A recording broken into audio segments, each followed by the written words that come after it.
من الشيطان الرجيم. بسم الله الرحمن الرحيم. وأتموا الحج والعمرة لله. وقال النبي صلى الله عليه وسلم: من وجد ساعة ولم يحج فليمت يهوديا أو نصرانيا أو مجوسيا، أو كما قال النبي صلى الله عليه وسلم.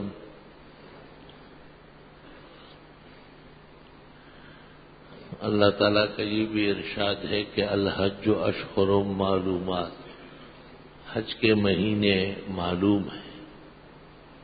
3 مہینے ہیں، شوال جو گزر گیا اور ذیقعد جو شروع ہے اور ذی الحجہ جو اس کے بعد ہے اور جس کی 9، 10، 11، 12، 13 ایام حج ہے. حج تو چند دنوں میں ہوتا ہے اور اللہ تعالیٰ فرماتے ہیں حج کے مہینے معلوم ہے. بڑی عبادت ہے، دور جانا ہے، وقت بڑا رکھا گیا ہے تاکہ لوگ تیاری کر سکے اور وہاں تک پہنچ سکے. فقہاء کا اس پر اتفاق ہے کہ انہی مہینوں میں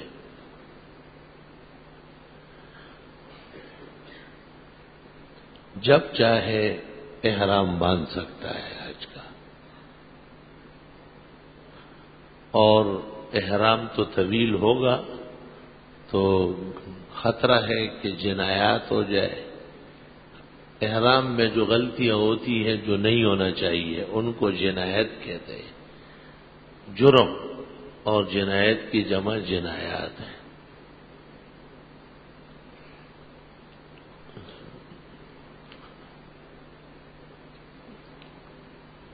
حج کے احترام میں 3 مہینے رکھے گئے ہیں کہ ان میں حجاج کسی طرح مکہ مکرمہ کے قریب ہو جائے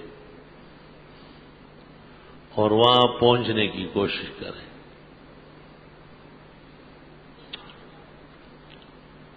حج عمر میں 1 مرتبہ فرض ہے. جب حضرت نے بیان کیا تو ایک شخص نے پوچھا: العامنا ھذا ام للابد؟ قال بل للابد. یہ ہر سال نہیں بلکہ عمر بھر میں 1 مرتبہ فرض ہوگا. عوام میں مشہور ہے کہ جو عمرہ کر لے اس پر حج فرض ہو جائے. اس کی کوئی حقیقت نہیں ہے، یہ غلط العوام ہے. بغیر عمرہ کیے حج فرض ہے جب صحت ہے، آنے جانے کا خرچہ ہے. جو لوگ آپ کی کفالت میں اور آپ کے آنے تک ان کے اخراجات بھی آپ کر سکتے ہیں، وہ بھی موجود ہونا چاہیے. خاتون پر حج تب فرض ہوگا جب اس کے ساتھ محرم بھی ہو. محرم اس رشتہ دار کو کہتے ہیں جس کے ساتھ کبھی بھی نکاح نہیں ہو سکتا، جیسے بیٹا، بھائی، چچا، تایا، ماموں، نانا، دادا، نواسا، پوتا. جن کے ساتھ کبھی بھی نکاح ہو سکتا ہے ان سے پردہ اور حجاب فرض ہے اور ان کے ساتھ سفر کرنا ناجائز ہے. جیسے بہنوئی، سالہ، خالہ کا لڑکا، ماموں کا لڑکا، چچا کا لڑکا، تایا کا لڑکا، پھوپھی کا لڑکا، معاشرے کے عزیز و اقارب رشتہ دار.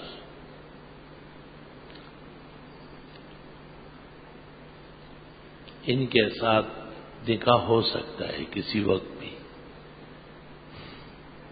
اور جس کے ساتھ کسی وقت بھی نکاح ہونے کا امکان ہو. شریعت میں ایسے مرد کے ساتھ عورت اور ایسی عورت کے ساتھ مرد تنہائی نہیں کر سکتا اور سفر نہیں کر سکتا. دو مسئلے علیحدہ ہے، علیحدہ بھی نہیں ہو سکتا، سفر بھی نہیں کر سکتا اور سامنے بھی نہیں کر سکتا۔ قرآن مجید میں پیغمبر کی بیویوں کے لیے ہے، وَإِذَا سَأَلْتُمُوهُنَّ شَيْئًا فَاسْأَلُوهُنَّ مِنْ وَرَاءِ حِجَابٍ، اگر ان سے تمہیں کچھ مانگنا پڑا تو پس دیوار مانگنا ہوگا، سامنے نہیں آئے گی خاتون، نہ خاتون کے سامنے اجنبی آئے گا۔ یہ قرآن ہے اور اس کے احکام لازم ہیں، اس میں کمی کوتاہی ناجائز ہے۔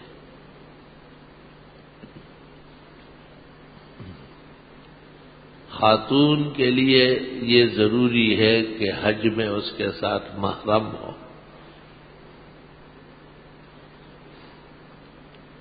جس کے ساتھ کبھی بھی نکاح نہیں ہو سکتا۔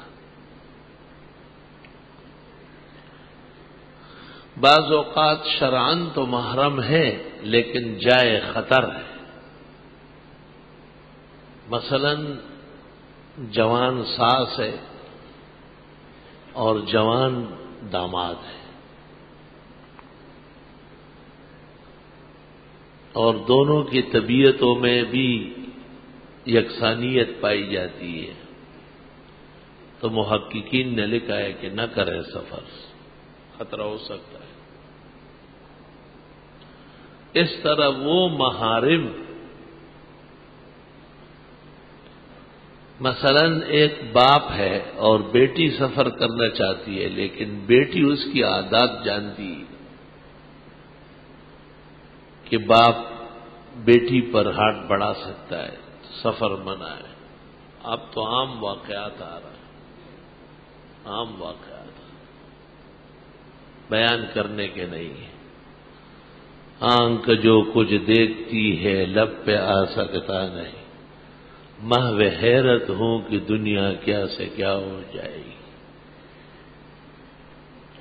قرآن مجید میں ایک مقام پر رب العزت نے کہا ہے جو کچھ یہ کرتے ہیں اس کا تقاضا ہے کہ آسمان و زمین پھٹ جائے، ٹوٹ جائے۔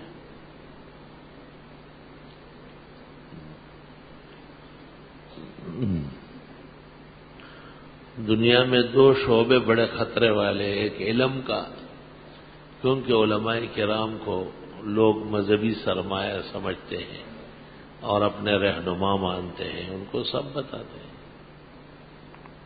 ان کا یہ خیال ہے کہ ان کے اوراد سے، دعا سے ہماری جان چھوٹ جائے، مسلمان آدمی ہے۔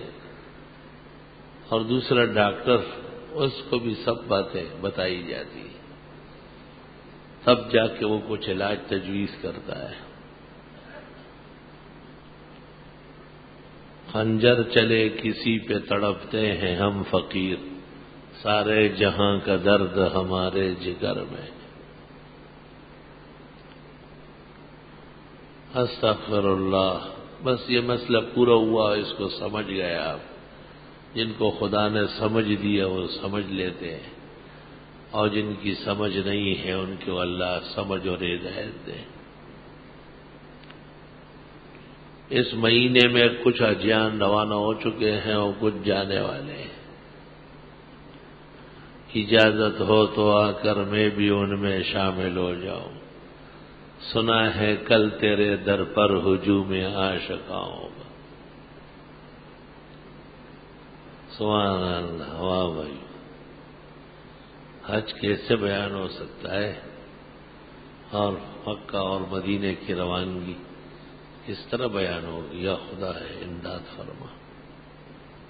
حدیث شریف میں ہے ایک شخص جب حج یا عمرے پر جانے کا عزم باندھتا ہے، یکتب عند اللہ حاج، اللہ تعالیٰ کے ہاں وہ حاجی اور عمرے والا مان لیا جاتا ہے۔ اس کے ساتھ سب برتاؤ، اجر، ثواب، نیکیاں اسی حساب سے لکھی جاتی ہے۔ اور روایت میں ہے کہ اللہم اغفر للحاج ولمن استغفر لہ الحاج، خدایا حاجی صاحب کی بھی بخشش فرما اور جس کے لیے وہ دعا کرے ان کی بھی بخشش فرما۔ بڑا دربار ہے، بڑی عبادت ہے اور بڑی شان سے حاضری ہے۔ اللہ ایمان، توبہ، اعمال صالحہ و عافیت کے ساتھ نصیب فرمائے۔ واہ بھائی واہ! حاجیان صاحبان گھر سے بھی اور سفر میں بھی احتیاط کرے اور عبادات شوق سے کرے، اور بہت ہی بڑا گھر ہے اور بہت بڑا مقدس شہر ہے اور بڑی پاک سرزمین ہے۔ توفیق شکر و سپاس خدا نصیب کرے کہ مقدس ہے ارض پاک رسول عربی۔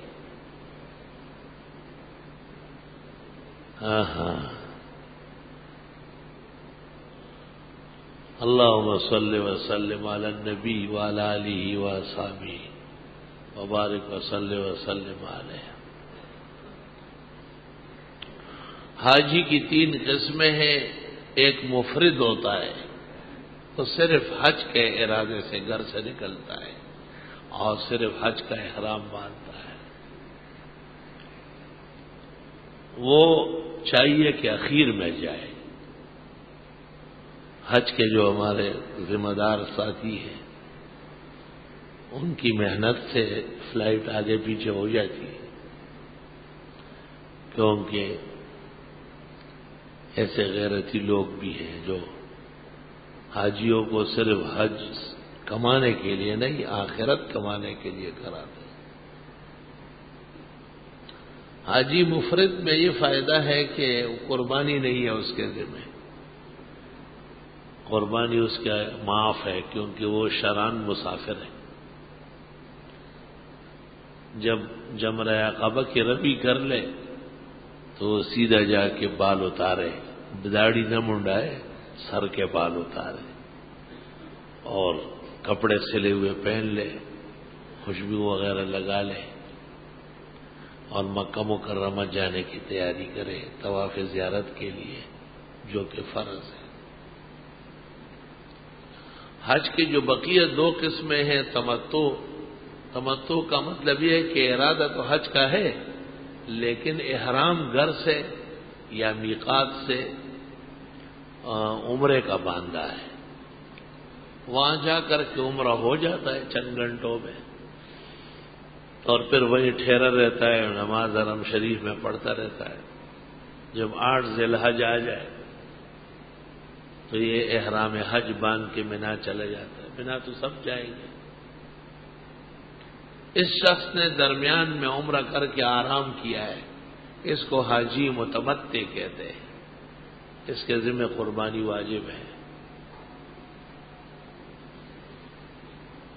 اور تیسرا حاجی وہ ہے کہ جس نے اپنے گھر سے، شہر سے، وطن سے، یعنی یلملم کے میقات سے پہلے ڈبل احرام باندھے، حج کا بھی اور عمرے کا بھی، اس کو حاجی قارن کہتے ہیں اور اس کے حج کو قران کہتے ہیں۔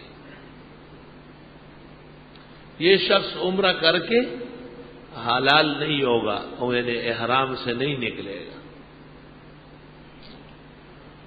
کیونکہ اس کے اوپر ایک اور احرام بھی لگا ہوا ہے حج کا،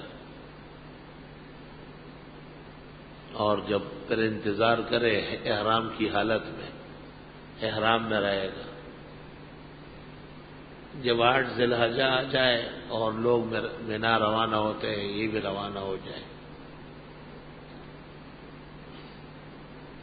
حاجی قارن کے لیے جو پہلے وہاں پہنچ چکا ہے طواف قدوم نہیں ہے، لیکن جو یہاں سے پہنچے گا طواف کرے گا۔ اصل میں پہلا طواف کعبہ شریف جاتے ہی جو کیا جاتا ہے وہ طواف قدوم ہے۔ طواف قدوم جیسے تحیۃ المسجد، مسجد میں داخل ہونے کے بعد جو آپ 2 رکعت پڑھتے ہیں جب وقت نفلوں کا ہو، بعض حضرات بیان کے دوران بھی آ کے 2 نفلیں پڑھتے ہیں، یہ نامناسب بات ہے۔ ام المومنین حضرت عائشہ نے ایک شخص کو دیکھا کہ بیان کے دوران بہت خفا ہو گئے، فرمایا اوہو اتنی بے حرمتی آپ دین کی کر رہے ہیں، بس آپ آ گئے بیٹھ جائے اور بیان سننے لگے۔ فقہی باتیں سننا ہزاروں نوافل سے افضل ہے. 1000 رکعت نوافل سے ایک مسئلہ افضل ہے. مسئلے سے جہان آباد ہوگا، نفلوں سے تو صرف تجھے ثواب ملے گا.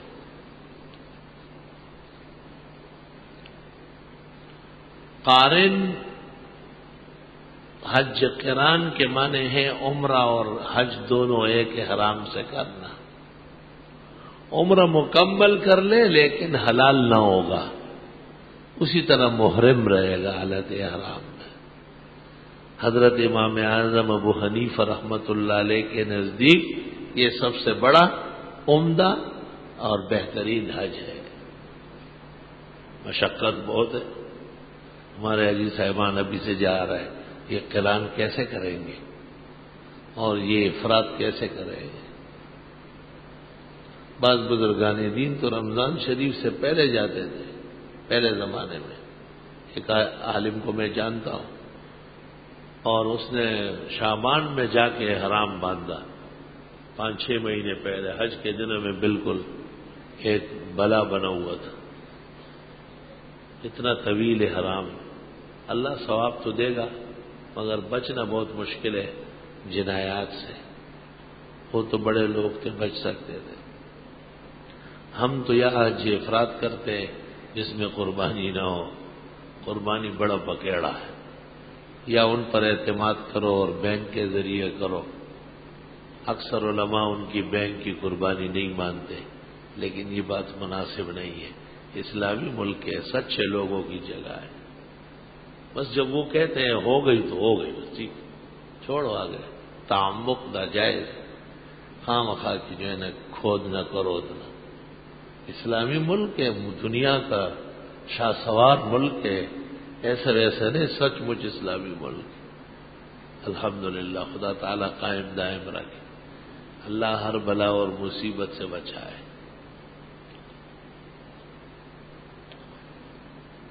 اللہ. اور یا پھر یہ کہ آپ کو قربانی کرنی پڑے گی، کوئی بکرا مینڈا یا گائے اونٹ خریدنا ہوگا، یا اس میں وہ تھوڑا سا مسئلہ ہے، اور اللہ آسان فرما دیتا ہے. حاجی کے متعلق تو پیغمبر سے پوچھا گیا کہ یہ حاجی کیسا ہوتا ہے. فرمایا افضل الحج العج والثج. چیختا چلاتا ہے، پریشان پھرتا ہے اور ادھر ادھر خوار ہوتا ہے. اب تو حاجیان بڑے مزاجیان بن گئے، اور ایئر کنڈیشن ہوٹلوں میں ٹھہرتے ہیں، قریب ترین جگہ. اللہ نے پیسے دیے ہیں تو اچھے راستے میں خرچ ہونے پر کوئی اعتراض تو نہیں ہے. بعض بوڑھے ہیں، بعض بیمار ہیں، چل نہیں سکتے. حرم شریف کے لیے دور سے آنا ان دنوں میں بہت مشکل ہوگا. اللہ نے مال دیا ہے تو اچھے حال میں صرف ہونا چاہیے، ثواب تو ملے گا. مال عبادت پر خرچ ہو جائے تو اسی کو سلطنت سلیمان کہتے ہیں. مالداری کا فائدہ دین کو پہنچے اور آرام و راحت سے آپ اللہ کا قرب پائیں، اس کو ذوالقرنین کا تمول کہتے ہیں. مال سے آپ کو اور آپ کے ساتھیوں کو آرام ملے، یہی تو اورنگزیب عالمگیر کی یادگاریں ہیں. یہی تو یادگاریں ہیں. مال بینک میں پڑا ہوا ہے، بینک بیلنس بڑھتا چلا جا رہا ہے، باہر ملکوں میں بھی اکاؤنٹ کھول رہے ہیں. اس سے کیا بنے گا؟ لمبا لمبا پڑے رہو گے پلنگ پہ، روح نکلی ہوگی، لوگ کہیں گے جلدی کرو قبر تیار ہے. مال تھا اور تو اس کا چوکیدار تھا. مال پڑا رہا اور چوکیدار چلا گیا. اب نیا چوکیدار مسلط ہو جائے گا. مال کو ٹھکانے لگاؤ. صریح بات ہے، بالکل واضح. آپ کی جیب میں 500 روپے کا نوٹ ہے، بھوک لگی ہے، سخت پیاس لگی ہے. آپ نے نوٹ کو کہا کہ بے فکر رہو، چمڑی دے دوں گا لیکن دمڑی نہیں جانے دوں گا. تو ٹھنڈی بوتل یا آئس کریم یا عمدہ قسم کا کھانا اور روٹی خود آپ کے منہ میں آ جائے گی. آپ اس نوٹ کو منہ میں ڈالے اور زبان پہ چاٹے، آہا کتنا ٹھنڈا ہے، جھوٹے کہیں گے، وہ تو کاغذ ہے. پھر اس کو پیٹ پہ ملنے کا، اوہو سیر ہو گیا، او لعنتی آدمی. اس نوٹ کو دکاندار کو دے دو اور آپ آرام سے بیٹھ جائیں، اب جو چاہیے سب چیزیں ملیں گی. یہ نوٹ تو اللہ نے اس لیے دیا تھا کہ آپ کی عزت، راحت، آرام محفوظ رہے. اب تم اس کو استعمال نہیں کر رہا، کیسے کام چلے گا؟ اچھی طرح کان کھول کے سنو کہ ضرورت دنیا یا دین کی ہو اور مال صرف نہ ہوا، یہ قارون کے ساتھ اور حامان کے ساتھ قیامت میں کھڑا ہوگا. ان کا مال تھا، بڑے خزانے بھرے ہوئے تھے، لیکن دین نہیں مانتے تھے اور دین پر خرچ کرنا نہیں مانتے تھے. بڑی خطرے والی بات. اور ہمارے ہاں دو آدمی تھے، دونوں بڑے مالدار تھے، لیکن ایک کے ہاں ڈپٹی کمشنر اجازت لینے آ رہا ہے کہ میں یہاں بیٹھ جاؤں، آپ کو اجازت ہے.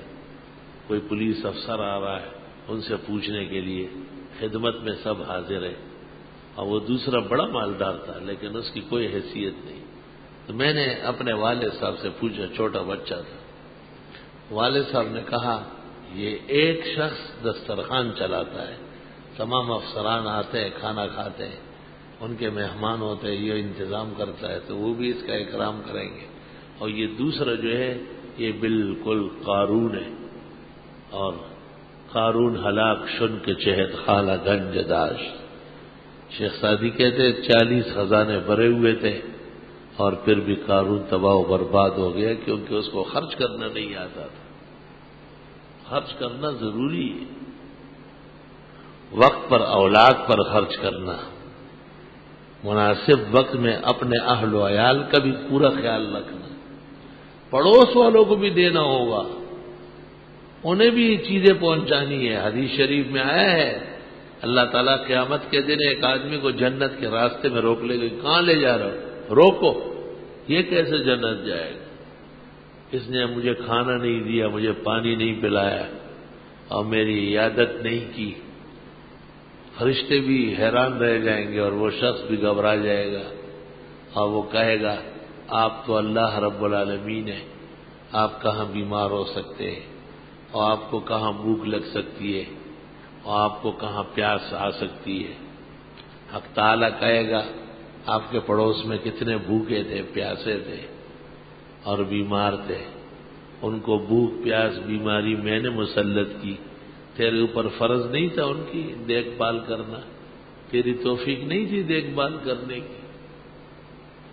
رسول اللہ صلی اللہ علیہ وسلم نے تو یہاں تک فرمایا جبریل جب بھی آتا ہے کہتا ہے امت کو سمجھاؤ پڑوسیوں کا خیال رکھے. جبریل جب بھی آتا ہے کوئی بھی وہی ہو اول آخر یہ کہتے کہ اللہ تعالیٰ فرماتے ہیں ان لوگوں کو سمجھاؤ اور اپنے پڑوس والوں کا خیال رکھیں. آپ نے آگے کیا فرمایا سنو، فرمایا مجھے تو ڈر لگنے لگا کہ بس پڑوسی وراثت میں شریک ہونے والا ہے. بھئی یہ حکم باقی رہ گیا ہے کہ آپ کا آدھا مال آپ کے پڑوسی کا ہے. بعض لوگ کہتے ہیں کہ وہ اچھے لوگ نہیں ہیں، ہمیں تنگ کرتے ہیں. یہ ٹھیک بات ہے، اچھوں کے ساتھ اچھا کرنا یہ کیا بھلی بات ہوئی؟ بروں کے ساتھ اچھا کرنا یہ نبی کی تاکید ہے. کوئی اچھا ہندو رہ رہا ہے، سکھ رہ رہا ہے، انگریز رہ رہا ہے، بڑے عالی اخلاق ہے، عمدہ کردار ہے اس کا، تو آپ مجبوراً اچھا ہی کریں گے. لیکن ایک شخص ایسا رہ رہا ہے جو آپ کو تکلیفیں بھی دیتا ہے، آپ کے حقوق کا خیال بھی نہیں کرتا. پیغمبر صلی اللہ علیہ وسلم نے اس طرح فرمایا سل من قطع کا، تو جڑ جا جس نے تیرے ساتھ توڑ دیا ہے.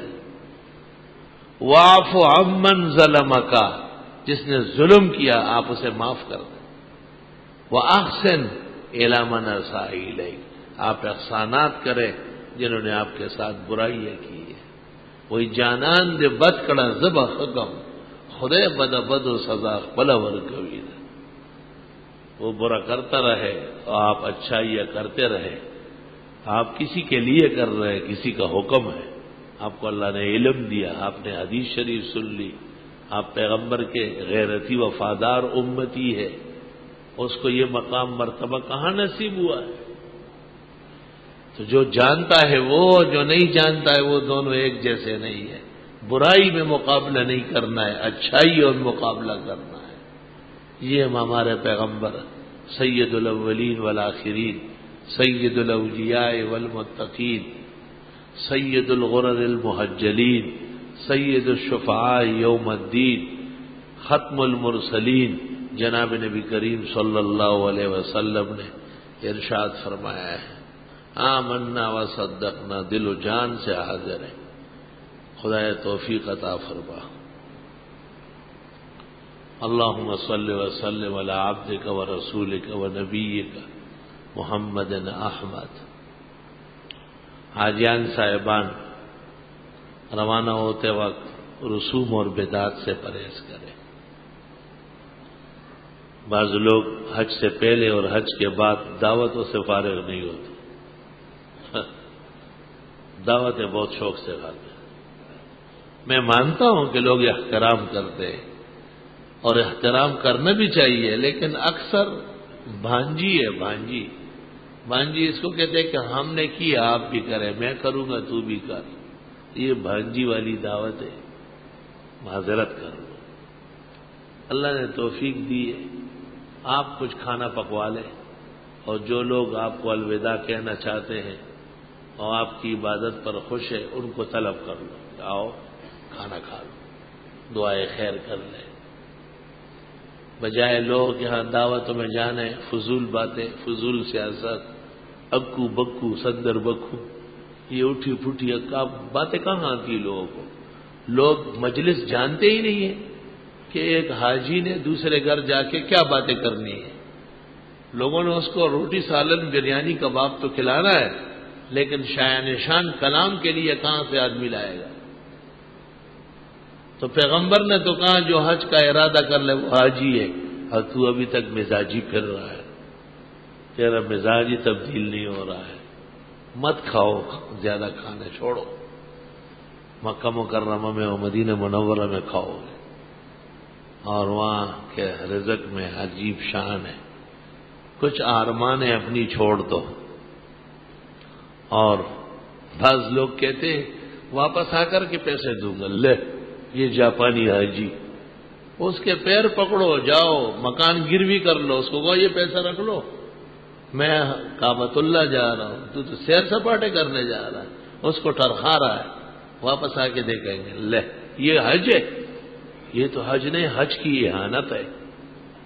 نہ جو ذمہ باقی ہے ان کو کہو کہ یہ میرا مکان ہے، یہ گاڑی ہے، یہ بیچنا چاہتا ہوں، آپ کے قرضے میں آپ رکھ سکتے ہیں.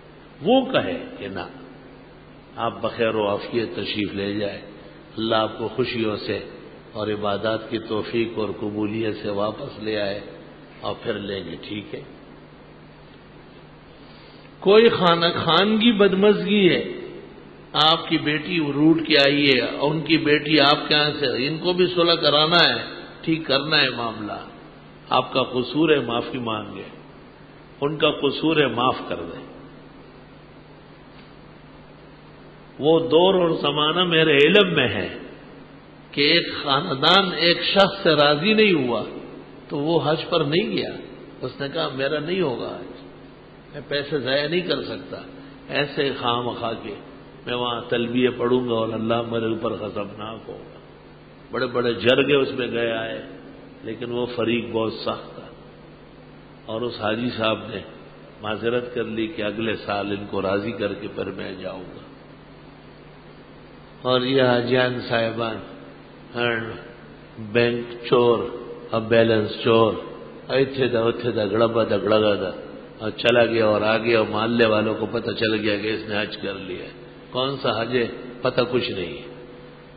کہ تو نے حج جو کیا ہے اس کا نام بھی تجھے معلوم ہے کہ افراد ہے، تمتع ہے، قران ہے. استاد محترم حضرت مولانا بنوری نے ایک عالم سے پوچھا کتنے طواف کیے آپ نے؟ اس نے 30-40 بتائے. حضرت صاحب ناراض ہو گئے، فرمایا تمہیں کعبے سے شرم نہیں آئی؟ یہ کم پڑ گئے، آپ کو کم از کم 300 طواف کر کے آنا. ہمارے بزرگان دین تو اپنا بھی پورا احتساب کرتے تھے. کعبہ شریف پہنچ گیا، وہاں قرآن مجید شروع کر لیا، اب اس کو پورا کرنا ہے. مدینہ منورہ پہنچا، وہاں پہنچتے ہی قرآن مجید شروع کر لیا. ایک قرآن مجید وہاں بھی پورا پڑھنا ہے. وہاں حاجیوں، اللہ تمہیں کتنے بڑے مقام پر اور وہاں جانے کی توفیق دے رہا ہے، تو آپ اس کا احترام کریں اور بہت بڑا شکر بجا لائیں، اور کمی کوتاہی سے اللہ تعالیٰ مجھے بھی اور سب کو محفوظ فرمائے.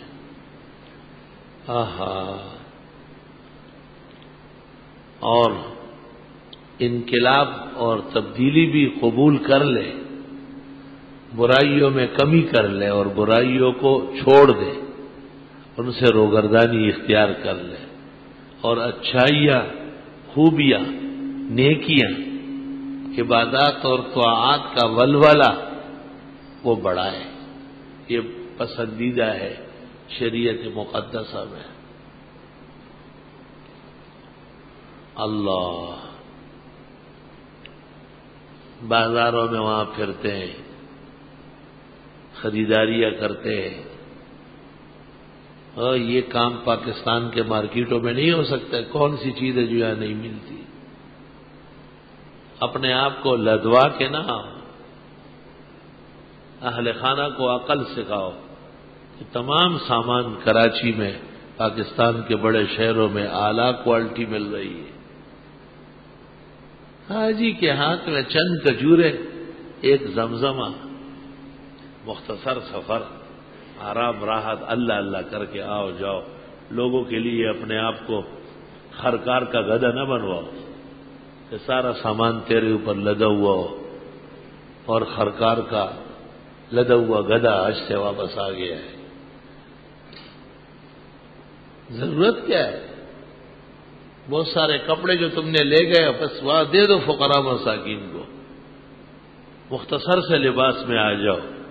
کسی کے لیے جی نے چاہ کوئی رومال، ٹوپی، کوئی تبرک مناسب وہ چیز لا کے آپ پیش کر لے جس نے آپ کا بڑا اکرام اور خدمت کی. لیکن حاجی صاحب بازار میں کھڑا ہے، بازار بند ہو رہا ہے، حاجی صاحب کی خریداری چل رہی ہے، اور جب بھی اس کے ساتھ ملنا ہو تو آپ چھبا بازار جا کے یہ مل جائے گا آپ کو. ہر وقت وہاں بیٹھا رہتا ہے.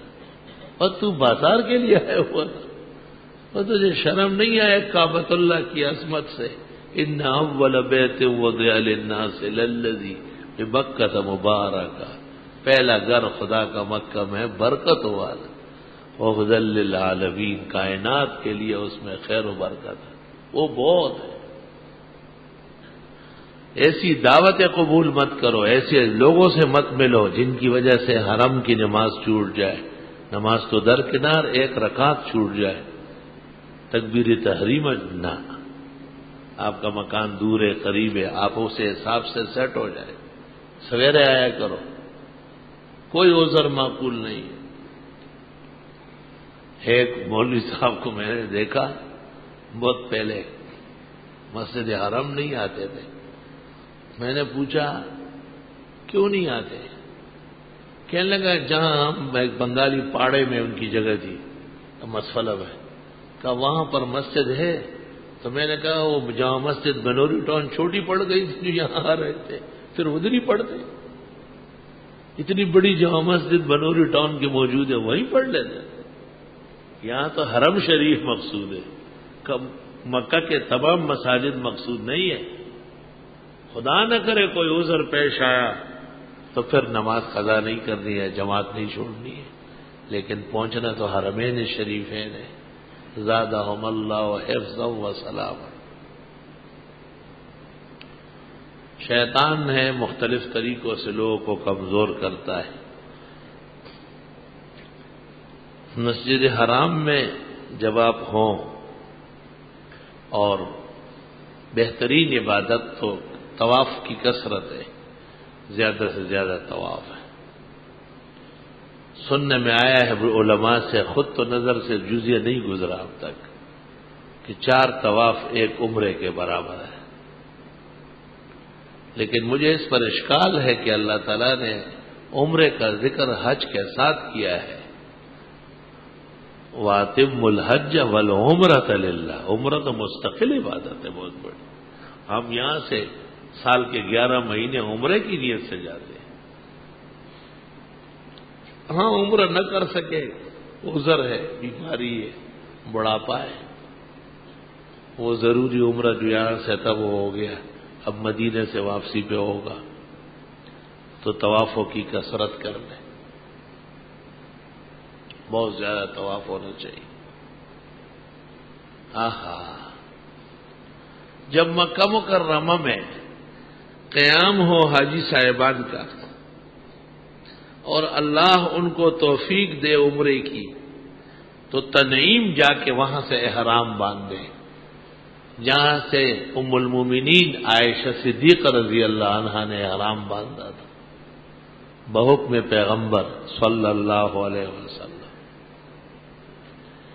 امام اعظم ابو حنیفہ سے کتاب المناسک میں منقول ہے، اور فتح الباری میں ابن حجر نے بھی نقل کیا ہے، اور بدر العینی نے عمدہ میں بھی، اور علی القاری نے ارشاد میں بھی، اور دیگر معتبرین مطولات میں لکھ چکے ہیں کہ امام اعظم فرماتے تھے سب سے بہترین عمرہ جو شخص مکہ میں آ کے ٹھہرے اس کے لیے عمرۃ التنعیم ہے، مسجد عائشہ جا کر کے وہاں سے احرام باندھنا اور عمرہ کرنا۔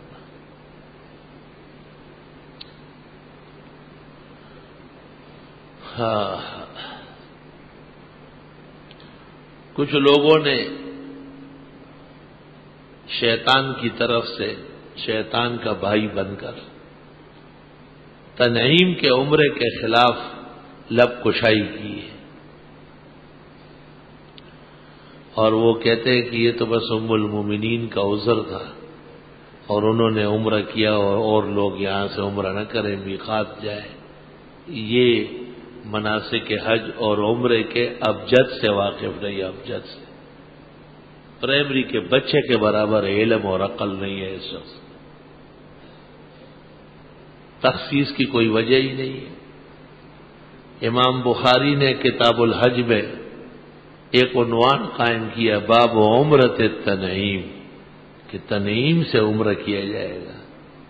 امام ترمذی نے کتاب الحج میں باب عمرۃ التنعیم، تمام محدثین نے، اور کسی محدث نے بھی یہ نہیں کہا کہ یہ ام المومنین کی خصوصیت ہے اور لوگ یہاں سے نہ کرے۔ حقیقت میں یہ اہل سنت والجماعت کے ہاں ام المومنین کی بڑی شان اور فضیلت ہے کہ انہوں نے جہاں سے احرام باندھا اور عمرہ کیا، قیامت تک مسلمان وہاں سے عمرہ کرتے ہیں۔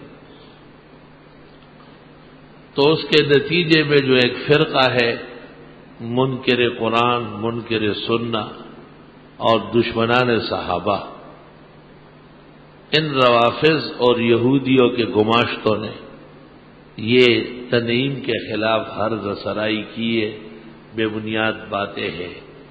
حاجیوں کو کہو کہ جب تجھے موقع ملے تو تنعیم سے بھی عمرہ کرو، اور بہت افضل اور بہتر عمرہ ہے، کیونکہ آپ نے عبد الرحمن ابن ابی بکر کو کہا تھا کہ اپنی بہن کو تنعیم لے جاؤ، کیونکہ ام المومنین کا عمرہ ٹوٹ گیا تھا ماہواری آنے کی وجہ سے۔ آپ نے کہا اعمرھا من التنعیم۔ عاجز اور فقیر کا اس موضوع پر کتاب ہے اور اس کا نام ہے احسن التفہیم فی اثبات فضیلت عمرۃ التنعیم۔ تمام ادلہ اس میں جمع کیے کہ تنعیم کا عمرہ بہت افضل ہے۔ غزوہ خیبر کی راتوں رات آپ نے جیرانہ سے بھی قریبی جگہ تھی، احرام باندھا، کعبہ آئے، طواف کر کے سعی کی بین صفا والمروہ، اور صبح پھر آپ بالکل دلدلا کے تشریف فرما تھے۔ تو دوسرا عمرہ جیرانہ سے ہے، جیرانہ ایک جگہ ہے اور وہاں بھی گاڑیاں جاتی ہے، اور تنیم 2 ریال یا 5-10 ریال، تو وہاں 20 ریال ہوں گے، اتنے تھوڑا سا فاصلے پر ہے، لیکن مکہ مکرمہ کا حصہ ہے، وہاں سے بھی حرام باندھا جاتا ہے۔ اور تیسرا عمرہ حدیبیہ سے، چوتھا عمرہ جدے سے ہے، پانچواں عمرہ جب مدینہ منورہ سے فارغ ہوں گے، آبار علی ذوالحلیفہ جسے کہتے ہیں، وہاں سے حاجیان احرام باندھ لیتے ہیں اور مکہ آ کے طواف کر کے اور پھر صفا مروہ میں سعی کر کے اور عمرہ مکمل کرتے ہیں۔ یہ عمرۃ النبی کہلاتا ہے، جناب رسول اللہ صلی اللہ علیہ وسلم نے اس طرح عمرے کیے۔ اللہ، حج کی ترتیب بھی بالکل آسان ہے، جیسے 8 ذی الحجہ کو احرام باندھ کر تمام حجاج مینا پہنچتے ہیں، ظہر تک پہنچ جاتے ہیں، ظہر، عصر، مغرب، عشاء اور فجر وہی پڑھ لیتے ہیں، چونکہ مینا عرفات کے راستے میں ہے، تھوڑے جانے میں آسانی ہو جائے گی۔ مینا میں اب کوئی کام نہیں ہے، بس یہ کام ہے 5 نمازیں وہاں پڑھیں، آرام کر لیں۔ 8 ذی الحجہ گزر گیا، 9 ذی الحجہ جس کو عرفہ کہتے ہیں، فجر پڑھ کر کے حاجیان بعجلت عرفات روانہ ہوتے ہیں، مزدلفہ سے ہوتے ہوئے عرفات پہنچتے ہیں۔ آج کل رش اور بھیڑ ہے، ظہر تک پہنچ جاتے یا اس سے کچھ پہلے۔ ظہر کی نماز ظہر کے وقت میں پڑھ لے اور پھر عصر کی نماز عصر کے وقت میں پڑھ لے۔ اگر مکہ مکرمہ پہنچ کر 15 دن ہو چکے ہیں تو آپ مقیم ہیں دونوں جگہ میں، اور اگر مکہ مکرمہ میں 15 دن سے کم قیام رہا ہے تو آپ مسافر ہیں، سفرانہ پڑیں گے ظہر اور عصر۔ چند افراد اپنے خیمے میں، کیمپ میں جماعت کر سکتے ہیں اور نمازوں سے فارغ ہو کے دعاؤں میں لگ جاتے ہیں۔ لیکن اگر آپ جبل رحمت کے سامنے جو مسجد نمرہ ہے اور اس کے امام کی اقتداء میں نماز پڑھتے ہیں تو وہ برحق امام ہے حنبلی مسلک کا، وہ پہلے ظہر پڑھا لے گا پھر عصر پڑھا لے گا، آپ ان کے ساتھ پڑھ لیں۔ کبھی کبھی ہماری 4 ہوتی ہے، وہ 2 ہی پڑھا لیتے ہیں، احتیاطاً اپنے ظہر عصر دوبارہ بھی پڑھ سکتے ہیں۔ اور اگر وہاں پہنچنے میں رش ہو، بھیڑ ہو، تکلیف ہو، گرانی ہو تو پھر جمع بین الصلاتین نہیں ہوگی، ظہر کی نماز ظہر کے وقت میں اور عصر کی نماز عصر کے وقت میں پڑھی جائے گی۔ نمازوں سے فارغ ہو کر خوب دعائیں مانگے، ایمان کی رشد و ہدایت کی۔ کافی دھوپ میں کھڑے ہو کر جب تاب نہ لا سکے تو خیمے میں چلے جائے، اور جب زبان تھک جائے تو پھر دل میں مانگے۔ اصل موقع و محل عرفات ہے، اور الحج و عرفہ، حج تو نام ہی عرفہ کا ہے۔ احرام باندھا ہوا اگر سوئے ہوا وہاں سے گزرا، بیمار بے ہوشی کے عالم میں وہاں سے گزرا، کسی طرح بھی وہاں سے گزرا، حج ہو گیا، کیونکہ عرفات سے گزر گیا ہے۔ ٹھہرنا رہنا تو بڑی نعمت ہے، خالی وہاں سے گزر گیا۔ 9 ذی الحجہ کی زور سے لے کر 10 ذی الحجہ کی صبح صادق تک عرفات میں مغرب ہو جائے گی، لیکن مغرب یہاں نہیں پڑھنی ہے، راستے میں بھی نہیں پڑھنی ہے، مزدلفہ جا کے پڑھنی۔ گوٹ 2 گھنٹے لگے، 3 گھنٹے لگے، حکم یہ آیا اگر کسی نے عرفات میں یا مزدلفہ کے راستے میں مغرب پڑھ لی تو یہ کالعدم ہے، باطل ہے، ہوئی نہیں، وہاں پہنچ کے دوبارہ پڑھی جائے گی۔ اور وہاں پہنچنے کے بعد مغرب پڑھ لے اور آرام کر لے، یا اس سے متصل عشاء پڑھ لے۔ عموماً وہاں اپنی اپنی کرائی جاتی ہے، جماعت کا انتظام نہیں ہے، وہاں مسجد میں ہے لیکن حجاج اس کے بعد پہنچتے ہیں. رات بھر دعائیں مانگے، خاص دعاؤں کی رات ہے، اور فجر غلس میں بالکل اندھیرے میں پڑھ لے. فجر سے فارغ ہوتے ہی مختصر جامع دعائیں مانگے اور سورج نکلتے ہی منا روانہ ہو جائے. 10 ذی الحج ہے اور منا پہنچ کر بڑے شیطان جمرہ عقبہ کی رمی کر لے. رمی کے بعد جو حاجی مفرد ہے اس کے ذمہ تو قربانی نہیں ہے، وہ جا کے بال اتارے، سلے ہوئے کپڑے پہنے، خوشبو لگا لے. لیکن حاجی متمتع اور قارن جن کے ذمہ قربانی واجب ہے، وہ جب تک قربانی نہ کرے وہ حلال نہیں ہو سکتے. حلال ہونے کی صورت میں مفرد اور اسی طرح قارن و متمتع، ان کے ذمہ اب ایک فریضہ باقی ہے اور وہ طواف زیارت ہے. جتنا جلد ہو سکے یہ مکہ پہنچے اور طواف زیارت کر لے. طواف زیارت کا وقت 10 ذی الحج سے لے کر 12 ذی الحج کی مغرب سے پہلے تک ہے. 12 ذی الحج کی مغرب داخل ہو گئی اور کسی نے طواف زیارت نہیں کیا تو اس کے ذمہ دم لازم آئے گا، جنایت کر لی اس نے.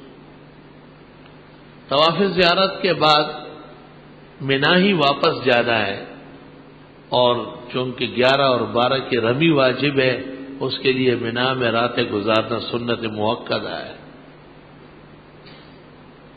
یہ ہمیشہ اس پر عمل ہوا ہے. آج کل رش اور بھیڑ کی وجہ سے خیمے مزدلفہ میں یا مکہ میں عزیزیہ میں لگتے ہیں. کم لوگوں کو منا میں جگہ ملتی ہے، اکثر لوگ باہر ہوتے ہیں. تو علماء کی 2 رائے ہیں. ایک رائے یہ کہ جب منا فوت ہو گیا اور منا میں اس کو رات گزارنے کی جگہ ہی نہیں مل رہی تو پھر مکہ میں ٹھہرے اپنے ہوٹل اور گھر میں اور ٹائم پر جا کر کے رمی کرتے رہے. اور بعض حضرات فرماتے ہیں کہ نہیں، طریقہ وہی ہے، بھلے کہیں بھی جگہ ملی ہے وہاں جا کر کے رات گزارے اور صبح رمی کرے. اس عاجز کی رائے پہلی ہے کہ جب منا میں جگہ نہیں ملی اور مزدلفہ یا کہیں اور جا کے خیمہ میں جگہ مل رہی ہے تو وہاں جانا ضروری نہیں ہے، بلکہ یہیں پر آ کر کے مکہ مکرمہ میں قیام فرمائے. البتہ رمی کے لیے ٹائم پر جائے. 11 کو بھی اور 12 کو بھی ظہر کے بعد رمی ہے، اور تینوں شیاطین کا، اولا اول کا بھی، ثانی کا بھی، ثالث کا بھی. اور 13 تاریخ جب ہو گئے، 12 تاریخ کی رمی مکمل کر کے مغرب سے پہلے حاجیوں کو میدان مینا سے نکلنا ہے. اگر مغرب داخل ہو گئی تو اگلے دن کی رمی کیے بغیر جانا مکروہ ہے، اور اگر صبح صادق ہو گئی 13ویں تاریخ کی تو پھر وہاں سے جانا بغیر رمی کیے تحریم ہے، حرام ہے، بلکہ اب دم لازم آئے گا. البتہ 13 تاریخ کی رمی میں یہ سہولت ہے کہ وہ فجر کے بعد جیسے سورج نکلے جائز ہے، ظہر تک انتظار کی ضرورت نہیں ہے. رمی میں بھی لوگ بڑی مشقت کرتے ہیں، تکلیفیں اٹھاتے ہیں. حالانکہ فقہائے کرام نے لکھا ہے کہ معذور، بوڑھا، کمزور، خفقان قلب والا، یا جن کے ٹانگوں اور جسم میں گھبراہٹ ہے، ڈپریشن کا مریض ہے، یا اور کوئی ایسی تکلیف میں مبتلا ہے، وہ خود رمی نہ کرے، کسی سے کرا دے. اس میں نیابت یا وکالت دونوں جائز ہے. اور حج کے احکام اور مسائل کے لکھنے والوں نے زیادتی کی ہے، جو ہر حال میں اس کو وہاں پہنچاتے ہیں، بھلے وہ مر جائے اور اس کی لاش آ جائے. یہ بات نامناسب ہے، علماء کو ایسا نہیں کرنا چاہیے. بڑے علماء نے بڑی کتابوں میں چھوٹ دی. ویسے جمارات کی رمی فرض اور رکن نہیں، واجب ہے. اگر تینوں دن کی بھی ترک ہو گئی تو ایک بکرا یا مینڈا دینا کافی ہے، اور اگر ایک دن کے بھی چھوٹ گئی تو ایک مینڈا یا بکرا کافی ہوگا. اب اگر مدینہ منورہ سے فارغ ہو چکے ہیں تو بس وہی رہے اور طواف کثرت سے کرے، اور حرم کی نمازوں کو اللہ کی غنیمت سمجھے، خوب دعائیں مانگے. جس وقت جانے کا وقت آ جائے اس وقت ایک طواف کرنا ہے، وہ واجب ہے، طواف وداع. اگر رہ گیا تو دم دینا پڑے گا. لیکن اگر طواف وداع بنیت وداع تو نہ ملا لیکن طواف کرتا رہا تو آخری طواف جو بھی اس نے کیا ہے وہ وداع کا قائم مقام ہے.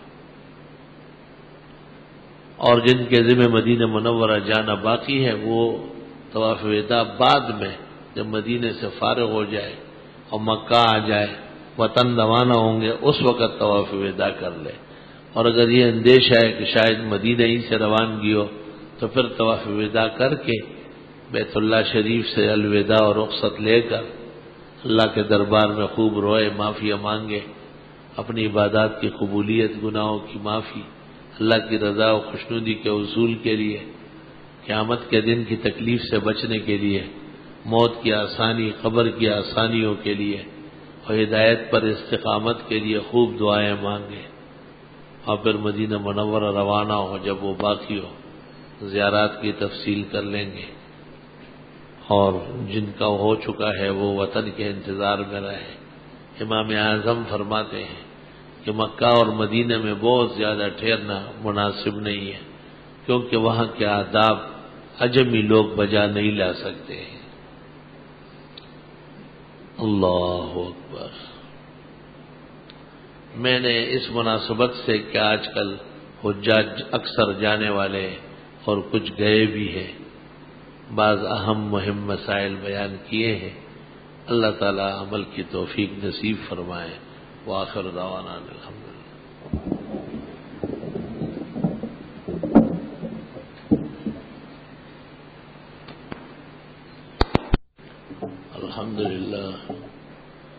الحمد للہ علی الذات عظیم الصفات سمیع السمات کبیر الشان جلیل القدر رفیع الذکر مطاع الامر جلی البرہان فخیم الاسم غزیر العلم وسیع الحلم کثیر الغفران جمیل الثناء جزیل العطاء مجیب الدعاء حمیم الاحسان سریع الحساب شدید العقاب علیم العذاب عزیز السلطان ونشهد ان لا اله الا الله وحده لا شريك له في الخلق والامر هو الكبير المتعال ونشهد ان سيدنا ونبينا ومولانا محمدا احمد عبده ورسوله المبعوث الى الاسود والاحمر المنعوت بشرح الصدر ورفع الذكر صلى الله تعالى عليه وعلى آله وأصحابه الذين هم خلاصة العرب العرباء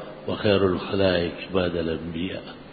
أما بعد فإن إبراهيم لما بنى كعبة فقال له الله تعالى أعلن بالحج فقال يا رب ليس هنا أحد فقال عليك أخبر وأصبح ليسمع من كان في أسلاب الآباء وبطون الأمهات ومن قال لبيك وسعديك مرة يحج مرة ومن قال مرات يحج مرات.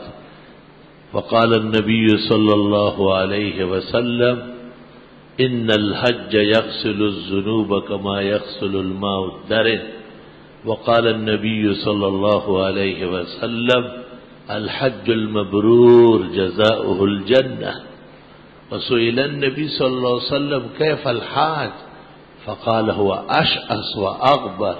وفي رواية أفضل الحج هو العج والثج.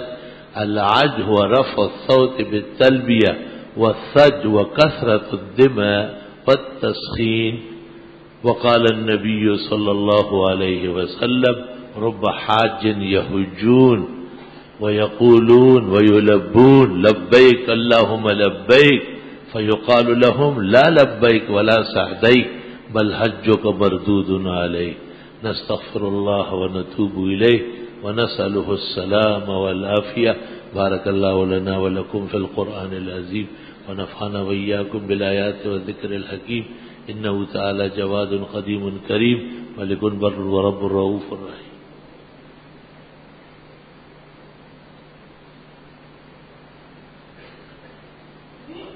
الحمد لله جل وعلا وصلى الله وسلم على رسوله المصطفى ونبيه المجتبى وأمينه على وحي السماء وعلى آله النجبى وأصحابه الأتقياء أفضل الخلائق بعد الأنبياء ومن بهديهم اقتدى وبآثارهم اقتفى من المحدثين والمفسرين والفقهاء إلى يوم الجزاء.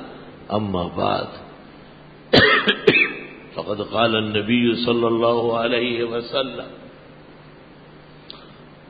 أرحم أمتي بأمتي أبو بكر وأشدهم في أمر الله عمر وأصدقهم حياء عثمان وأقضاهم علي وفاطمة سيدة نساء أهل الجنة والحسن والحسين سيدا شباب أهل الجنة وحمزة أسد الله وأسد رسوله. اللهم اغفر للعباس ولده مغفرة ظاهرة وباطنة لا تغادر لهم ذنبا. الله الله في أصحابي لا تتخذوهم غرضا من بعدي ومن أحبهم فبحبي أحبهم ومن أبغضهم فببغضي أبغضهم. خير القرون قرني ثم الذين يلونهم ثم الذين يلونهم. قال النبي صلى الله عليه وسلم لا تسبوا أصحابي فإن أحدكم لو أنفق مثل أحد ذهبا ما بلغ مد أحدهم ولا نصيفا. إن الله يأمر بالعدل والإحسان وإيتاء ذي القربى وينهى عن الفحشاء والمنكر والبغي يعظكم لعلكم تذكرون.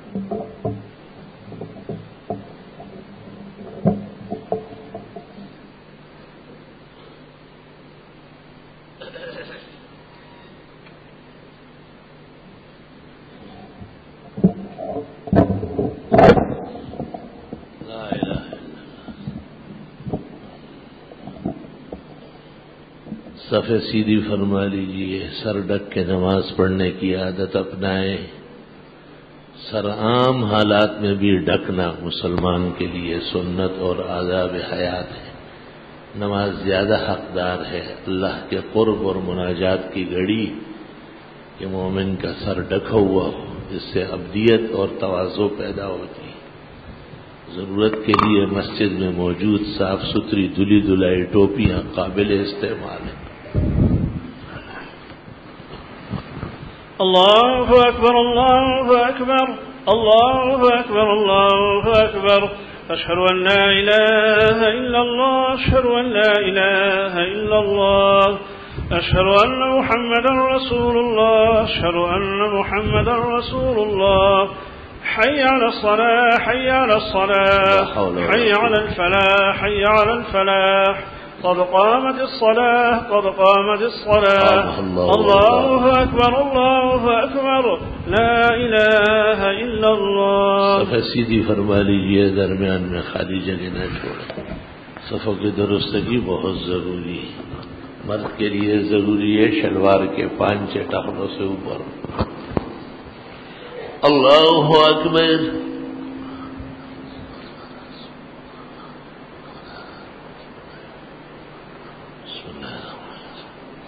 الحمد لله رب العالمين الرحمن الرحيم مالك يوم الدين إياك نعبد وإياك نستعين اهدنا الصراط المستقيم صراط الذين أنعمت عليهم غير المغضوب عليهم ولا الضالين.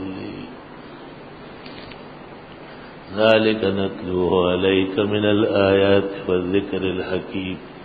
إن مثل عيسى عند الله كمثل آدم خلقه من تراب ثم قال له كن فيكون.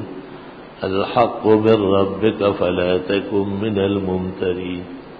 فمن حاجك فيه من بعد ما جاءك من العلم فقل تعالوا ندعو أبناءنا وأبناءكم ونساءنا ونساءكم وأنفسنا وأنفسكم ثم نبتهل فنجعل لعنة الله على الكاذبين. إن هذا لهو القصص الحق وما من إله إلا الله وإن الله لهو العزيز الحكيم. فإن تولوا فإن الله عليم بالمفسدين. الله أكبر.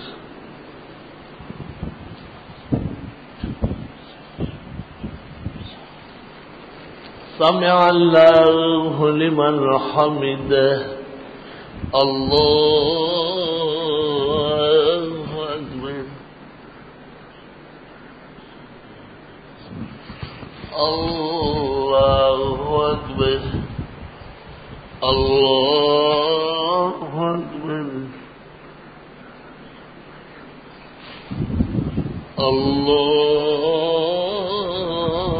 الله أكبر الحمد لله رب العالمين الرحمن الرحيم مالك يوم الدين إياك نعبد وإياك نستعين اهدنا الصراط المستقيم صراط الذين أنعمت عليهم غير المغضوب عليهم ولا الضالين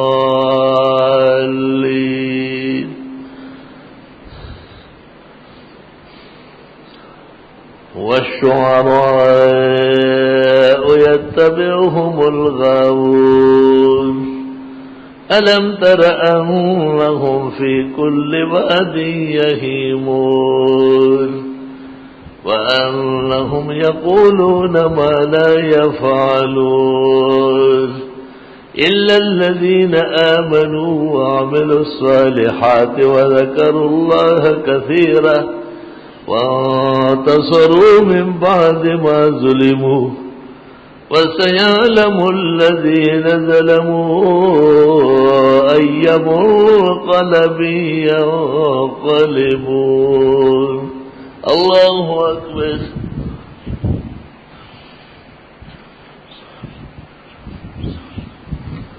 سمع الله لمن حمده الله أكبر الله أكبر الله أكبر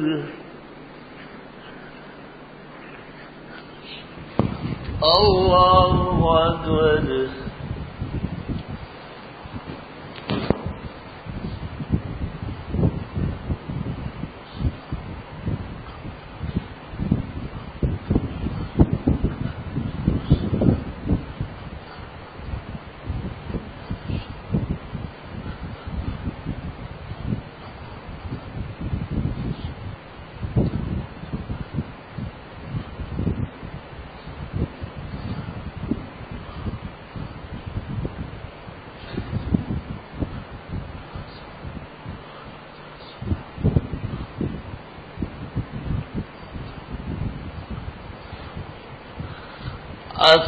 السلام عليكم ورحمة الله السلام عليكم ورحمة الله اللهم إنا نستغفرك ونسألك السلام عليكم اللهم أنت السلام ومنك السلام تبارك يا ذا الجلال والإكرام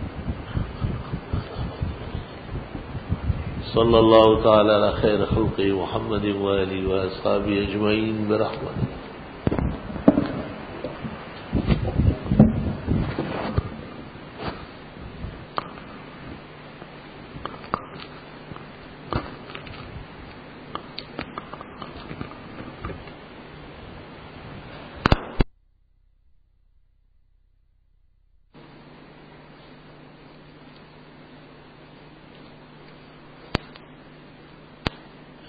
پرچی لکھی ہے، اگرچہ اس مجلس کی شأن نشان نہیں ہے لیکن لکھنے والا کمعقل ہے۔ بدعتیوں کے مفتی احمد یار نے جعل حق میں کئی حوالے دیے کہ اگر کوئی شخص مشرق میں ہو اور اولاد مغرب میں ہو جائے اور وہ ولی با کرامت ہو اور یہ ثابت ہو کہ وہ درمیان میں آتا جاتا ہو تو اولاد حلالی ہے۔ ٹھیک بات ہے۔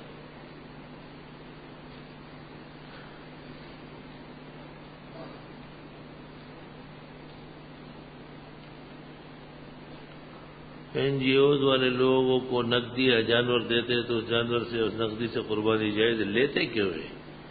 جب لیتے ہو تو جو چاہو کرو پھر۔ فجر کے 2 سنتوں کے بعد کچھ دیر قبلہ رخ لیٹنا، کیا یہ سخت سنت سے ثابت ہے؟ جو رات بھر عبادت کر چکا ہو وہ سنت سے پہلے یا سنت کے بعد فرضوں کے انتظار میں آرام کر سکتا ہے، بشرطے کی نیند نہ آئے، صرف کمر سیدھی ہو۔ آدھی آستین میں نماز پڑھنا مکروہ ہے، جبکہ ایک شخص کو بتایا تو کہ کوئی حدیث نہیں۔ حدیث ہے، کیوں نہیں؟ خلاف سنت لباس ہے۔ اس بارے میں یہ صرف مولوی حضرات کی اختراع ہے، تو حدیثیں بھی تو مولویوں نے جمع کی، وہ بھی تو پیغمبر نے خود لکھ کے نہیں بھیجی۔ حافظ ابن حجر نے بیان کیا کہ زبان اور ہونٹوں کے ہلانے سے قرات ادا نہیں ہوتی۔ ہاں مطلب کہ منہ ہلنا چاہیے، یہ مطلب ہے، فعل اللسان ہے۔ جمعے سے پہلے آپ نے بتایا کہ 2 پیغمبروں کی شادی نہیں ہوئی، برائے مہربانی یحییٰ علیہ السلام و عیسیٰ علیہ السلام۔ یہ مراد کا تعین درس کے لیے بدعت نہیں ہے، کیا سوال و جواب کے بعد دعا کا معمول بنانا؟ نہیں، بدعت نہیں ہے، کیونکہ یہ ضروری نہیں ہے۔ مجلس خیر کے بعد دعا ثابت ہے، مجلس خیر کے بعد دعا ثابت ہے، اور جمعرات کو متعین کرنا عبداللہ ابن مسعود کی سنت مشکات میں ہے۔ برائے کرم بدنظری سے بچنے کے لیے ایک مجرب وظیفہ بتا دیجئے۔ سورہ قلم کی آخری 3 آیتیں پڑھی جائے۔ ایک حج بدل وہ ہے جو کوئی شخص کسی اور سے کرائے، دوسرے کہ میں اپنے مرحوم باپ کے لیے کروں۔ پہلی صورت میں اخراجات ملتے، جبکہ دوسری صورت میں وہ مرضی سے کرتا ہے۔ اصل حج بدل وہی ہے جو کوئی کرائے، یہ جو آپ کراتے یہ صرف ثواب کے درجے میں ہے۔ میری ایک بیٹی کے پاس 12 گرام سونا، تقریباً 22 گرام دوسری بیٹی کے پاس ہے، کیا ان پر قربانی واجب ہے؟ مجھے گراموں کا حساب معلوم نہیں ہے کہ 22 گرام کتنا بنتا ہے۔ اگر 7.5 تولے سونا بنتا ہے تو قربانی واجب ہے۔ میرا ایک دوست ہے، اس کا ذہن بہت تیز ہے، حافظہ بھی بہت قوی ہے، دینی معلومات بہت ہے، لیکن اس کا تعلق بدعتیوں سے ہے۔ ہم اس کو دعوت بھی دیتے ہیں لیکن وہ ہمیں دعوت دے دیتا ہے۔ میرے دل چاہتے کہ وہ بھی ہدایت یافتہ ہو، آپ یہ بتائیں کہ اسے کیا تدبیر؟ آپ یہاں کی باتیں سمجھ کے ان کو پہنچائے، ٹھیک ہو جائے گا۔ دودھ پلانے کے زمانے تک ایسی تدبیر اختیار کر سکتے ہیں کہ حمل واقع نہ ہو، جائز ہے۔ پرائز بانڈ کی انعامی رقم میں بظاہر سود کی کوئی شکل نہیں ہے، لیکن انعامی رقم تو سودی نظام سے کمائی ہوئی ہے۔ بہرحال جب سود نہیں ہے تو حرمت سود والی نہیں ہوگی۔ اکثر لوگ بسم اللہ کی جگہ 786 لکھتے ہیں۔ صحیح بات یہ ہے کہ یہ عادات بسم اللہ ہی کے ہیں، لیکن اس سے بسم اللہ والا ثواب نہیں ملے گا۔ کیا چاندی کی ایسی انگوٹھی جس میں 9 کا ہندسہ اس کے 9 خانوں میں لکھا ہوا پہننا جائز ہے؟ کوئی حرج نہیں۔ عبداللہ نے عمران سے مال خریدا، مال خریدنے کے بعد مال کی محبت سے معلوم کیا، عمران نے کہا کہ اب یہ مال لے جائے، اگر خراب ہو تو کچھ نہ کچھ کریں گے۔ مال اٹھانے کے بعد پتہ چلا کہ مال خراب ہے، تو اس کو اطلاع دی، وہ اپنے معاہدے سے منحرف ہوا۔ 12 معاہدے پر رہنا پڑے گا، تب جا کے بات بنے گی۔ منحرف کی تو کوئی قاعدہ نہیں ہے، وہ تو گناہگار ہی ہوتا ہے۔ گاڑیوں کا بیمہ کرنا جائز ہے، کیونکہ کسی ساتھی سے ہم نے آپ کا حوالہ دیا کر کہا تو انہوں نے کہا کہ میں نے بنوری ٹاؤن سے معلوم کیا، وہ کہتے ہیں ناجائز ہے، غلط کہتے ہیں، وہ جائز ہے۔ کارخانے، فیکٹری، چیزوں کا بیمہ درست اور صحیح ہے۔ ایک حدیث میں ہے کہ آپ نے فرمایا بشارت دو ان لوگوں کو جو اندھیری راتوں میں جماعت کے لیے مسجد جاتے، اس بات کی قیامت میں ان کے لیے پوری روشنی ہوئی۔ اس حدیث سے میں اندھیری رات سے کیا مراد؟ راتوں کو جب آدمی نکلتے ہیں تو اندھیرا ہی تو ہوتا ہے۔ میرے پاس رات کو بستر پر جن آتا ہے جو کہ میرا نیند خراب کرتا ہے، برائے مہربانی وظیفہ بتا دیجیے۔ بس پاک صاف سویا کرو اور فاتحہ، آیت الکرسی، آخری 4 کل بغیر بسم اللہ کے 3 دفعہ چھری پر پڑھ لو، اور وہ اپنے پلنگ پر حصار کھینچو، ایک پائے سے دوسرے پائے تک چھری کا نوک لے جاؤ، انشاءاللہ خیر ہو جائے گی۔ حضرت کیا ایسی کوئی روایت ہے کہ رمضان کے عمرے کے ثواب حج کے برابر ہے؟ رمضان کے عمرے کا ثواب حج؟ جی ہاں، بخاری شریف میں ہے کہ جس نے رمضان شریف میں عمرہ کیا گویا کہ اس نے حج کیا، اور ایک روایت میں ہے کہ جیسے اس نے میرے ساتھ حج کیا۔ آپ کی عمر میں خیر برکت فرمائے تاکہ آپ ہم جیسے بٹ کے لوگ کی رہنمائی فرمائے. پوچھنا یہ کہ اکثر لوگ قرآن خوانی کر کے کسی کھانے کی چیز پر فاتحہ پڑھتے کہ یہ جائز ہے. اتفاق سے ایسا ہوا دعا مانگی تو کوئی حرج نہیں. وسیلے کی شرعی حیثیت اللہ کے کسی نیک بندے کو اللہ کی رحمتوں کا ذریعہ جان کر اللہ تعالیٰ ہی سے مانگنا یہ وسیلہ جائز. ہمارے ادارے میں ایک ہندو چپڑاسی ہے، وہ چائے بھی بناتے اور ہمارے لیے کیونکہ وہ گلاس میں چائے پانی بھی پیتا ہے، ہمارا مناسب نہیں ہے. ہندو تو خود مسلمان کو پلید سمجھتے ہیں. بہت نامناسب بات ہے کہ غیر مسلم کھانے پینے میں ہاتھ ڈالے. کسی دیوبند عالم کا یہ عقیدہ کہ حضرت محمد صلی اللہ علیہ وسلم کا پیدا ہونا وجہ وجود کائنات ہے، کیسا ہے؟ یہ کافی سارے لوگوں کا خیال ہے. وہ حقیقت یہ نہیں ہے، تاہم اس پر کافی لے دے رہی ہے. بارک اللہ فی علم کا عمر کا. اچھا جی، مثلا اگر کوئی عالم دین مسجد یا کسی اور جگہ میں محمد کے بجائے یا محمد لکھے اور دلیل یہ بتائے کہ ہم تعظیماً کہتے ہیں حضرت نظر جان کر نہیں، تب بھی یہ کفر کا کلمہ مناسب نہیں، کیونکہ مشرکین کا عقیدہ ہے، اس لیے ان سے بچنا چاہیے. حضرت ایمان مضبوط کرنے کے لیے کوئی وظیفہ تقویت الایمان شاہ اسماعیل کی پڑھا کریں. کوئی تبلیغی جماعت یا چند افراد مسجد گئے اور جماعت کی نماز ہو چکی تو ان کو دوبارہ اپنی جماعت کرانا مکروہ ہے یا نہیں؟ اگر ہے تو تنزیہ. درست بات تو یہ کہ حنفیہ کے نزدیک جماعت ثانیہ ناجائز ہے، لیکن کبھی کبھی اور جگہ تبدیل کر کے درست اور صحیح ہے. حجر اسود کو بوسہ دینے یا دور سے استلام کا صحیح طریقہ کیا ہے؟ ہاتھ ایسا کر کے اور پیچھے سے چومے، یا چھڑی ایسی ہلائے اس کی طرح اور پیچھے سے چومے. سلام حسن کی بات ہے کہ میرا بھائی قرآن پاک حفظ کرتے ہیں، اس کو حفظ کرنے میں بہت مشکل ہو رہی ہے، سب یاد کر کے بھول جاتا ہے. آپ ان کو لڑکوں سے چھڑا لیں، لڑکے بڑے برباد کرتے ہیں. حافظ لڑکوں سے ملائے. فجر کی نماز میں اگر جماعت جانے والی ہے تو کیا سنت کو چھوڑ کر جماعت میں شامل ہو؟ جب دوسری رکعت کا رکوع بھی فوت ہو رہا ہے تو سنت چھوڑ کر کے شریک ہونا ضروری ہے. شرعی پردے کے احکام و مسائل کے جاننے کے لیے کوئی اردو کتاب شرعی پردہ کے نام سے قاری طیب صاحب اور مولانا شبیر احمد عثمانی کی کتاب ہے، حجاب شرعی. میری عمر 35 سال، داڑھی کے بال جلدی سفید ہو گئے، بال کالے کرنے کے لیے کیا استعمال کیے جائے؟ آپ بال کالے کر سکتے ہیں، آپ تو نوجوان ہیں. انگوٹھی پہننا کس طرح ہے اور کتنی قدر کی ہونی چاہیے؟ نہ پہنے تو اچھا ہے، پہنے تو 4.5 ماشے سے کم، اور بائیں ہاتھ میں، دائیں میں منع ہے. اگر کوئی آدمی کانوں کے لوگ کے آس پاس اور گدی کے بال نائی سے صاف کرنا جائز ہے، کر سکتا ہے. سنت عمل بطور قانون لازم کرنا کیسا ہے؟ کیا وجوب کا درجہ نہیں رکھتا؟ سنت و واجب تقریباً برابر ہے، اس لیے سنت کو واجب سمجھنا اچھا ہے. اگر امام پر سے لازم ہو اور مسبوق اس کے ساتھ سلام پھیر لے، مسبوق کی نماز درست ہے، کیونکہ یہ خطا خلف الامام ہے. فجر کی سنتوں کے بعد کوئی قضا نماز پڑھنا جائز ہے؟ لوگ کے سامنے نہیں، معلوم قضا جائز ہے. بائیں ہاتھ میں گھڑی کا باندھنا صحیح ہے، بعض رات کو خلاف آداب قرار دیا. فتاوی شام میں لکھا ہے اہل سنت کی نشانی ہے کہ وہ انگوٹھی یا گھڑی بائیں ہاتھ میں پہنے. جو داڑھی روز موڑتا ہے وہ جنت میں جا سکتا ہے اگر اللہ تعالیٰ اسے معاف فرمائے، ورنہ جرم بڑا ہے. ایسی کوئی حدیث ہے کہ آنکھ بند کر کے نماز پڑھنے والا قیامت کے روز اندھا اٹھایا جائے گا؟ بزرگان دین سے اس طرح منقول ہے. اللہ نفس کی وجہ قرآن میں وعصى آدم ربہ فغفر، فرمایا اگر ہم اس کو نافرمانی سمجھے تو ہمارے عقیدے کے خلاف ہے کہ انبیاء تمام کے تمام معصوم ہیں.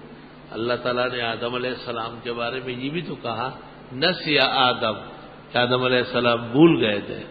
اولم نجد لہ عزما، اللہ نے جب شیطان کو جنت سے نکالا پھر وہ کس طریقے سے آ کر آدم کو دھوکہ دیا. فوسوس لہم الشیطان، شیطان نے دور سے وسوسہ ڈالا. لیڈر لندن میں بیٹھا رہتا ہے اور فسادات کراچی میں ہوتے ہیں.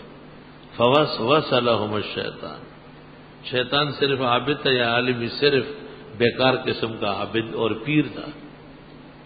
میری ایک مشکل کے لیے دعا کرے، اللہ آسان فرمائے. مولانا اشرف علی نے اپنی کتاب بہشتی گور میں لکھا ہے کہ اگر یہ اندیشہ ہو کہ اگر پورا قرآن مجید پڑھا جائے گا تو لوگ نماز میں نہ آئیں گے تو علم تر کیف سے اخیر تک کی 10 سورتیں پڑھ لے. یہ مناسب بات نہیں ہے. مولانا نے لکھی ہے لیکن یہ اچھی بات نہیں لکھی، علماء نے اس سے اتفاق نہیں کیا۔ صحت و شفا کے لیے وظیفہ عنایت کیجیے، آیات شفا پڑھیں، سورہ تغابن 41 مرتبہ پڑھ کر پانی پر دم کریں، دعائیں مانگیں، اللہ آپ کو دنیا آخرت میں خوشی عطا، آمین۔ آپ سمیت سب دوستوں سمیت جناب، جیسے کہ ہم میں سب کو علم ہے کہ ہمارے ملک میں پر ایک ظالم صدر جس نے بے شمار مسلمانوں کو شہید کیا، اب تک یہ کام جائے، مگر پوچھنا صرف یہ کہ ہمارے بہت بڑے عالم دین، یہ وہ لوگ کے نام لکھے ہیں وہ خاموش ہیں۔ آپ ان عالم دین کو کہیں نا، میں ان کا سیکریٹری تو نہیں ہوں۔ عرض ہے کہ میرا جمایا کاروبار ختم ہو گیا، آپ سے گزارش ہے میرے میں دعا کرتا ہوں، استغفار کرتا ہوں۔ ان چند مسئلوں کی وضاحت ضروری ہے۔ مسجد نمرے میں نماز کا مسئلہ واضح فرمائے، بیان ہو گیا۔ کیا حاجی مینا میں ہر حال میں قصر کرے گا، یا سر حلق کرے گا یا قصر کرے گا؟ حالت احرام میں اگر کوئی سونا چاہے تو سو سکتا ہے، لحاف پیروں پہ ڈال سکتا ہے، سر پہ نہیں۔ جو حاجی حج کے مہینے میں یا حج سے کافی دن پہلے پہنچے، وہ حج سے پہلے ایک سے زیادہ عمرے کر سکتے ہیں، سینکڑوں عمرے کر سکتے ہیں۔ حافظہ کے لیے کوئی دعا، کثرت سے سبحانک لا علم لنا الا ما علمتنا اور رب زدنی علما پڑھا کریں۔ اپنی اور بچوں کی نظر اتارنے کے لیے سورہ قلم کی آخری 3 آیتیں۔ گھر میں کوئی نماز پڑھ رہا ہو، ریک پر رکھا ہو، موبائل بجتا شروع ہو جائے تو نماز ہو جائے گی، بہتر یہ کہ ایک ہاتھ سے بند کیا جائے۔ بندے کا حافظہ کمزور ہے، کوئی آیت یا کوئی وظیفہ عطا فرمائے، اللہ صحت شفا دے۔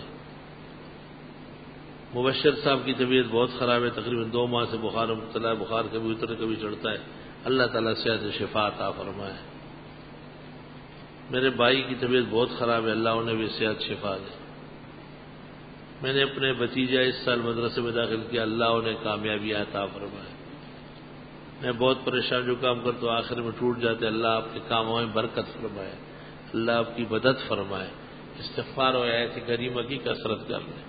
الحمد للہ رب العالمین، نستغفرک اللہم و نسألک السلام علیکم، لا الہ الا اللہ وحدہ لا شریک لہ، لہ الملک و لہ الحمد و علی کل شیء قدیر۔ جنہوں نے پریشانیوں کے لیے لکھا، اللہ ان کی پریشانیاں دور فرمائے۔ جو بیمار ہے اللہ ان کو صحت و شفا دے، جو اور کسی تکلیف اور رنج میں ہے اللہ ان کی مدد فرمائے۔ جن کے بنے بنائے کام بگڑتے ہیں اللہ ان کے کام بنائے۔ جو بے روزگار ہیں حلال عزت کا روزگار عطا فرمائے۔ اللہ اپنے خزائن سے مسلمانوں کی تکلیفیں دور فرمائے اور نعم البدل عطا فرمائے، تمام صدموں سے بچائے، ابتلاءات امتحانات سے محفوظ فرمائے، سب کا انجام بخیر فرمائے۔ صلی اللہ تعالی علی خیر خلق۔